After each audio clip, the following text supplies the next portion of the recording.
The galaxy had always been a place of shifting alliances and endless wars. For centuries, empires rose and fell, leaving nothing but ashes and broken worlds behind them. Then came the promise of peace. The Galactic Council, a union of the most powerful species, declared that war would finally end. They spoke of unity, law, and balance. Humanity, tired of endless bloodshed, agreed to the treaty. They placed their trust in the Council, believing that at last their colonies could grow without fear, that their children could live under safe skies. For years, the peace seemed real. Trade routes were busy again, starships crossed borders without being hunted, and even the smallest colonies on the far edges of space began to dream of long futures. Humanity, though wary, allowed itself to hope. They laid down weapons that had been ready for war. They dismantled fleets that had once stood watch at every star. They believed the Council's words, that strength was no longer needed, that the future would be one of trust. But peace, like glass, is easy to shatter. It began in silence. Out on the edge of Council space, human colonies reported strange sightings. Black ships bearing no flags moved quietly among the stars. At first, no one believed the reports. The Council dismissed them, calling them rumors, tricks of frightened colonists. Humanity was told not to fear. But then the attacks began. The first colony fell without warning. Its defense satellites were torn apart within minutes. Its cities burned in firestorms from orbit. The attackers moved fast, striking hard, leaving nothing but ruins. Thousands of voices cried out for help, but no help came. By the time the smoke cleared, the colony was gone, erased from the map. Humanity demanded answers. Who had attacked? Why had the treaty been ignored? The Council's response was cold and sharp. They declared that the treaty had been broken, not by the Council, but by humanity. They accused Earth of building hidden fleets, of preparing for war in secret. It was a lie, but it was enough. With those words, the Council tore the treaty apart. Across human space, panic spread. Messages from the Council filled the channels. Obey, submit, the treaty is void. But humans are not a species that bends easily. Fear began to twist into something else, anger. On Earth, the leaders gathered in silence. The Council's betrayal hung heavy in the air. For years, they had trusted promises written on paper, sealed with words. And now those promises had turned to ash. The news only grew darker. Colony after colony was struck. Warships carrying the banners of the Council entered human space. They did not speak of peace, they did not ask for surrender. They came with fire. Millions died in the opening strikes. Cities turned to rubble. Whole worlds were left smoking and empty. The galaxy believed that humanity would bow. To the Council, it was simple. Humans were young compared to the ancient races. They were outnumbered, outgunned, and alone. No one expected them to rise. No one believed they had the strength, but history would prove them wrong. On the streets of Earth, people watched the destruction of their colonies on every screen. Families wept, but behind their grief burned something stronger. Humanity had been betrayed before, in wars and battles long past, and each time they had survived. This time would be no different. The Council had broken their promise, and in doing so, they had awakened something they could not control. Deep under the oceans, in secret shipyards long forgotten, old war machines stirred. In the hidden docks of Mars, engines roared back to life. The Council believed humanity had laid down its weapons, but they did not know the truth. Humanity had hidden its strength. They had buried their fire in steel, waiting for the day it might be needed again. That day had come. As the Council fleets tightened their grip, whispers spread across human space. Whispers of vengeance, of fury, of a storm building in the dark. Soldiers who had grown old in peace put on uniforms once more. Young men and women who had never seen war stood in long lines, ready to fight for their worlds. Humanity's leaders looked out into the stars, where Council fleets burned colonies without mercy. They knew the war would not be easy. They knew the cost would be high. But they also knew this: humanity would not break. The Council thought peace had made humanity soft.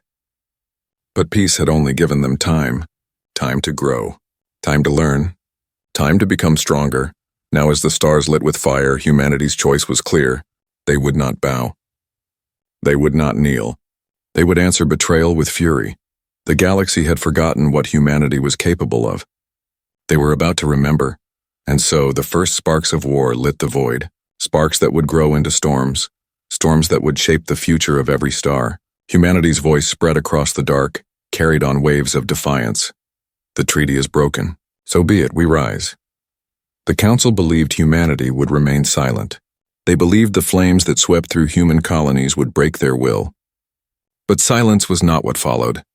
In the heart of Earth, far beneath the surface, the halls of leadership shook with voices that refused to bow. The message from the council had been clear. They declared humanity guilty of treachery.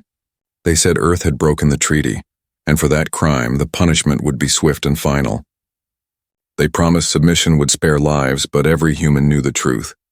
Submission would mean chains. It would mean the end of humanity as a free people. On the screens of Earth, the council's words echoed cold. The treaty is void. Humanity must obey. But for every human who watched, those words were not commands. They were sparks that lit a fire inside the soul. Leaders sat around long tables in quiet rooms, faces hard and pale. They spoke of numbers, of fleets and weapons, of colonies already lost. The council's armies were vast. Their warships were old and terrible, forged by centuries of conquest. Against such strength, humanity stood small. The numbers were hopeless, the odds impossible. And yet no one spoke of surrender. Instead, a question spread among them. Not if they should fight, but how. On Mars, hidden bases stirred to life. Ancient machines that had slept under dust for decades awoke. They were not ships of peace. They were not meant for trade or travel. They were warships built in secret, disguised as silence. Their hulls were black steel, their weapons dormant. But within them burned the spirit of human defiance. In the oceans of Earth, under miles of dark water, vast shipyards that the council had never known existed came alive. Engineers who had spent their lives pretending to build transport ships now revealed the truth. The designs they had hidden were weapons of war, engines of fury. The council thought humanity had disarmed. In truth, humanity had only hidden its claws. The people felt the shift. Fear, once heavy in their hearts, began to twist into something sharper. Old veterans walked the streets, their uniforms worn and faded, but their eyes hard with memory. They had seen war before. They knew what was coming. Younger men and women gathered around them, hungry to learn, hungry to fight. Recruitment lines grew longer every day. Factories, silent during the peace years, roared to life. Steel and fire poured into the creation of a new fleet. But it was not only weapons that humanity built. They built unity. The arguments and divisions that had always plagued their kind began to fall away. On Earth, in the colonies, across stations and moons, humanity spoke with one voice. That voice was not of fear. It was not of surrender. It was of rage. Across the galaxy, other species watched. Some pitied humanity. Others shook their heads. They believed Earth was rushing toward its own death. After all, how could one young species fight the weight of the entire council? But there were whispers, too. Whispers among those who had also suffered under the council's hand. Whispers of admiration, of hope. If humanity dared to stand, perhaps they could stand as well. The council, from their shining towers on distant worlds, did not see it. They believed they had crushed a defiant child. They did not see the storm building. They did not feel the fire spreading. They laughed at the thought of humans resisting. In their arrogance, they made their first mistake. As the new fleets formed, secret transmissions spread through human space. Commanders whispered plans in shadowed rooms. Admirals looked at star maps and marked red circles where the council would strike next. Soldiers prepared in silence, waiting for the day they would be unleashed. The leaders of Earth released one final message to their people, broadcast across every colony, every ship, every home. The words were simple, but they carried the weight of fire. We have been betrayed. The treaty is gone. The council believes us weak. They believe us broken. They are wrong. We will rise. We will fight. And we will never bow. The people listened. They did not cry. They did not plead. They clenched their fists, lifted their heads, and prepared for what was to come. The stars grew darker. Council fleets moved closer. The shadow of war hung over every human world. But in that shadow there was light. The light of steel being forged, the glow of engines being lit, the fire of hearts that refused to yield. The storm had not yet broken, but its thunder was already felt, and when it struck, the galaxy would never be the same. The stars above the colony of Vera burned with an unnatural glow. Council warships had arrived, their vast engines blotting out the light of the sun. They came in formation, hundreds strong, their hulls gleaming with the power of ancient technology. To the Council, this was not war. It was punishment. They expected humanity to surrender at the sight of their fleet, but what waited for them was not surrender. On the dark side of Vera's moon, hidden within its craters, the first human fleet lay in silence. Their hulls were painted black, their engines cold, waiting for the signal. These ships were not the merchants and explorers the galaxy believed humanity possessed. These were warships, newborn steel giants forged in secret, designed with one purpose alone: survival. As the Council's fleet approached, their commanders broadcast demands across every channel. Their voices were proud, sharp, dripping with arrogance. Humanity has broken the treaty. Humanity will kneel. Prepare for submission. Inside the flagship of the human fleet, Admiral Joran stood tall. His eyes were fixed on the enemy, but his voice was calm. He spoke only 3 words: ignite the fire. Engines roared to life. Across the moon's surface, shadows turned to light. One by one, human warships emerged, their weapons glowing blue against the dark. The Council for the first time hesitated. Then the void erupted. Human cannons roared with a fury the galaxy had not seen before. Beams of energy slashed across the blackness of space, tearing through Council lines. Explosions bloomed like suns, ships breaking apart in showers of flame. The first wave of Council warships disintegrated in minutes, their shields collapsing under the precision of human fire. The galaxy had always believed humanity's weapons were weak, outdated, unworthy of fear. But the truth was revealed in that first clash. Humanity had studied. Humanity had adapted. Every shot was placed with deadly intent, every strike aimed at the heart. The Council's ancient fleets, slow and proud, found themselves torn apart by a species they had thought lesser. On the surface of Vera, the people watched the skies blaze. They saw the arrogance of the Council meet the fury of Earth, and they wept, not with fear but with pride. For the first time since the treaty was broken, hope returned. The Council commander, hidden within the safety of his vast carrier, could not believe his eyes. Reports screamed across his displays. Squadrons gone, ships lost, formations destroyed. The enemy, the humans, were not crumbling. They were rising. He gave the order for retreat. Retreat. A word that had not been spoken by the Council in centuries. As the surviving Council ships turned, humanity's fleet did not pursue. Admiral Joran held his hand. He knew this was not the end. It was only the beginning, but in that single moment a message was sent across the stars. Humanity would not be crushed. Humanity would not bow. News of the battle spread like wildfire. Across Council space, whispers began. The humans had fought the Council and won. Entire worlds questioned what they had always believed. Could the Council be challenged? Could they be defied? On Earth, the message arrived with thunderous impact. Crowds filled the streets. The images of burning Council warships played on every screen. Humanity, once drowning in fear, now stood taller than ever. They had faced the enemy and they had struck first blood. But deep inside, humanity knew the truth. This was only the first clash. The Council would not forgive such defiance. They would return not with hundreds, but with thousands. They would send everything they had, and when they came, humanity would be ready. The fire had been lit. The storm had begun. The galaxy had taken its first step into a war it would never forget. The Council had shattered the treaty. Humanity had answered with fire and steel, and the stars themselves trembled at what was still to come. The first clash had changed everything. The Council's retreat from Vera was a wound they could not hide. Across the galaxy, their proud silence cracked and rumors spread faster than light.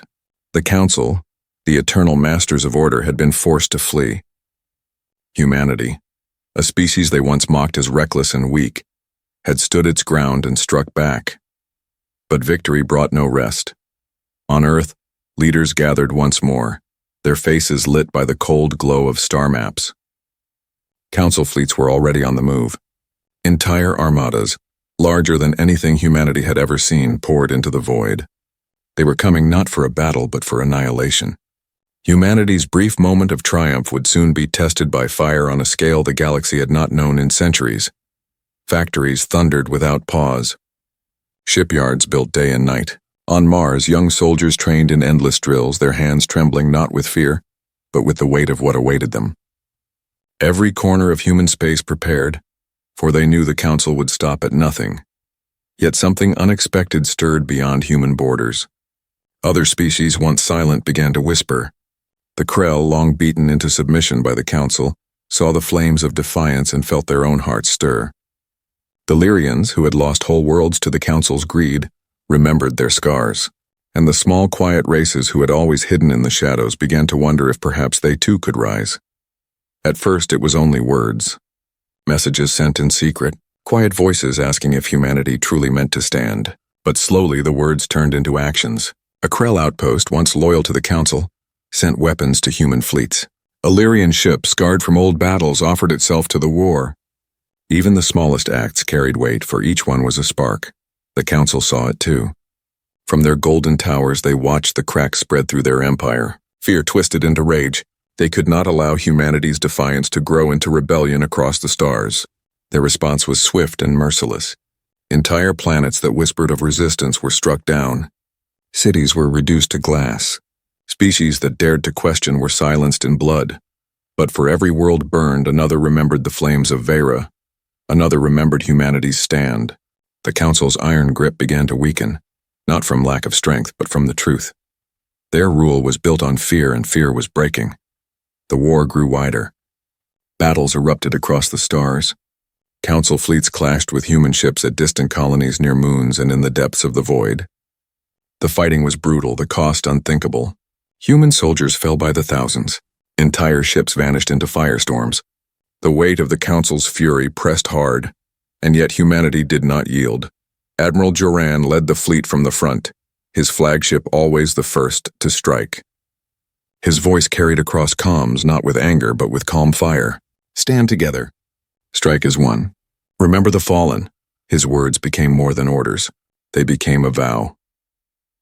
On Earth, the people bore the pain of every loss, but they did not crumble. Instead, they sent more. More ships, more soldiers, more resolve. Humanity's heart, though scarred, only grew harder. Then came the turning point. At the world of Aerith, the Council launched a massive assault.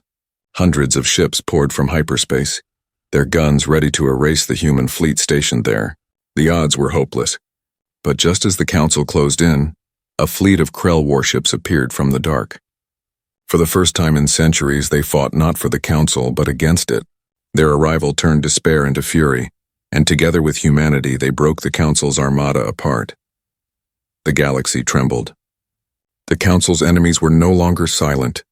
Humanity had lit a fire that could not be smothered, but the price was steep. On Aerith's surface, cities lay in ruin. Millions of innocents were gone. The war was spreading like a storm, and even as victories came, the shadows of loss grew heavier. Humanity's leaders knew the truth. They could not stop now. To stop would mean death, not just for them, but for every ally who now looked to them for hope. The war was no longer only humanity's. It was becoming something larger, something that reached across every star. In the cold night of space, among wrecks of shattered ships, Admiral Joran stared at the endless void. He knew what awaited. The Council had not yet unleashed their full strength. They would gather their greatest fleets, their strongest weapons. They would seek not only to win, but to erase humanity from history. And yet Joran's voice was steady as he sent his words across every channel. The Council has chosen war. Let the galaxy see it. Let them see who we are. We will not break.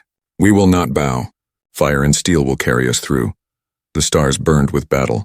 The war expanded without end. And in its heart humanity stood unbroken. The stars above the world of Carrion were not quiet. They burned with the light of 1,000 engines, the glow of weapons and the fire of war. The Council had gathered its greatest force, an armada so vast that entire star systems trembled at its approach. It was the final strike, the blow meant to erase humanity forever. The Council warship Empyrean, a vessel so large it was called a moving city, led the fleet. Its guns were capable of burning planets to ash. Around it stretched ranks of cruisers, carriers, and destroyers, an endless wall of steel and fire. To the galaxy it seemed certain. No species could stand against such power, but waiting for them was not silence. Waiting for them was humanity. From the shadow of Carrion's moons, Earth's fleets emerged. Dozens at first, then hundreds, then more. Ships old and new, forged in hidden shipyards and born in fire, filled the void. They were joined by Krell warships, scarred and fierce, and Lyrian cruisers whose weapons had long been silent. Even smaller races, once too afraid to lift their heads, sent what they could. Humanity had not come alone. They had brought an army of the broken and the brave. Admiral Duran stood on the bridge of his flagship, his eyes fixed on the horizon of ships before him. His voice was calm, steady, a flame in the storm. This is the moment, not only for Earth, but for every world that has lived in fear. Today the Council learns we will not bow. Today we fight with fire and steel. The order was given, engines flared, cannons roared. The two greatest fleets in galactic history collided in the dark. The Council struck first. Waves of plasma fire burned across the void, tearing through human formations. Whole ships exploded in silence, their crews lost in an instant. The Empyrean unleashed its wrath, beams of energy brighter than suns ripping through the battlefield. Thousands died within minutes. The sky itself seemed to break, but humanity answered. Missiles streaked through the dark like falling stars, slamming into Council carriers. Beams of blue fire cut through destroyers, splitting them apart. Krell warships rammed enemy cruisers head-on, tearing through armor with savage fury. Lyrian fleets unleashed storms of guided fire, their precision unmatched. Humanity had studied, humanity had adapted, and now they fought with everything they had learned. The battle raged for hours. Ships shattered, fleets broke, and still they fought. Every death was answered with vengeance. Every loss was met with fury. Humanity's voice, carried on channels across the war, never faltered. On Earth, on Mars, on distant colonies, people watched the fight unfold in silence. Families held one another close, knowing their fate hung in the balance. They prayed not for mercy, but for victory. The turning point came when Admiral Duran gave a final command. A hidden fleet, silent until that moment, emerged from hyperspace behind the Council armada. They struck with the precision of a blade to the heart, tearing into the rear lines. The Council, once so proud and unshaken, faltered. Confusion spread through their ranks. Duran seized the moment. All ships forward. Break their line! The human fleet surged. Ship after ship pushed into the wall of the Council's might, carving a path with fire. Losses were terrible, but the line began to crack. The Empyrean, towering and indestructible, now stood alone against the rising storm. Human ships swarmed around it, their weapons blazing. The Empyrean answered with fury, but cracks appeared across its mighty hull. Each strike shook it, each explosion tore deeper. Finally, in a blaze of light that outshone the stars, the Empyrean fell. The Council fleet broke. The survivors fled into the void. Their formations shattered. Their pride burned away. The galaxy watched as the impossible became real. Humanity had faced the greatest armada in history, and won. The battlefield lay silent, filled with wreckage and drifting fire. Millions were gone, human and alien alike, but the price had been paid. Humanity still stood. Admiral Duran's voice carried across every channel, reaching friend and foe alike. The Council's reign is ended. The treaty they shattered has been avenged. Let the galaxy remember this day. Humanity has risen, and we will never bow again. Across the stars, silence turned to roar. Worlds under Council rule cheered in secret. Races once afraid lifted their heads. The Council's iron grip had been broken, and the spark of freedom spread like wildfire. Humanity had not only defended itself, it had shown the galaxy a truth long forgotten. Treaties may break, empires may fall, but the spirit of those who fight for freedom cannot be crushed. The war was not over. Battles would still come, enemies would still rise, but humanity had carved its name into the stars with fire and steel. The galaxy would never again look upon Earth with doubt. And so, in the silence after the storm, as the wrecks of fleets drifted across the void, a new future was born. A future not ruled by fear but forged in defiance. Humanity had answered betrayal with fire. They had answered tyranny with steel. And in doing so, they had changed the destiny of the galaxy forever.